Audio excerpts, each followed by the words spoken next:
ಕಣ್ಣುಂಟು, ಈ ಮುಖದಲ್ಲಿ ಕಣ್ಣುಂಟು. ಅಲ್ಲ, ನಿನಗೆ ತಲೆಗೆ ಬೇಕಾಗಿದೆ. ಮುಖದಲ್ಲಿ ಕಣ್ಣಿಲ್ಲ ಮತ್ತೆ ಬೆನ್ನಿನಲ್ಲಿ ಕಣ್ಣಿರ್ತಾವ ಹಾಗೆ ಹೇಳಿದವ. ಮತ್ತೆ ಮುಖದ ವರ್ಚಸ್ಸು ನೋಡು. ಒಂದೇ ಲೆಕ್ಕ, ಒಂದೇ ಸಮನಾದಂತಹ ಮುಖ ನಮ್ಮದು. ಸ್ವಲ್ಪ ನೀನು ಸಪೂರ. ಹೌದಾ? ಹೌದು, ನೀನು ಸ್ವಲ್ಪ ತಪ್ಪಾಗಿದ್ದೇನೆ. ಆದ್ರೆ ಮುಖದ ವರ್ಚಸ್ಸು ಒಂದೇ ತರನಾಗುಂಟು. ವಿಶಾಲವಾದಂತಹ ಈ ಜಲನಿಯ ಮಧ್ಯದಲ್ಲಿ ನಾವಿಬ್ಬರೇ ಸಿಕ್ಕಿ ಹಾಕಿಕೊಂಡವರಿದ್ದೇವೆ.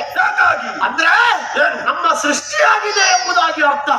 ಸುತ್ತಮುತ್ತ ನೋಡುವಾಗ ಬೇರೆ ಯಾರ ಕಾಣುವುದಿಲ್ಲ, ನಾವಿಬ್ಬರೇ ಇದ್ದೇವೆ.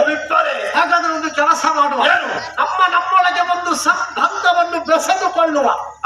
ಹೇಗೆ? ಈಗ ನಿನ್ನಿಗೆ ನನ್ನನ್ನು ನೋಡುವಾಗ ಯಾವ ಭಾವನೆ ಬರ್ತದೆ ನೋಡು, ಹೇಳು. ನಿನ್ನನ್ನು ಕಾಣುವಾಗ ನನಗೆ ಯಾಕೋ ಗೌರವ ಭಾವನೆ. ಆದ್ದರಿಂದ ನಿನ್ನನ್ನು ಅಣ್ಣ ಎಂಬುದಾಗಿ ಕರೆಯಲಿ. ನಾನು ನಿನ್ನ ಅಣ್ಣ. ಹೌದೇನೋ? ನಿನ್ನನ್ನು ನೋಡುವ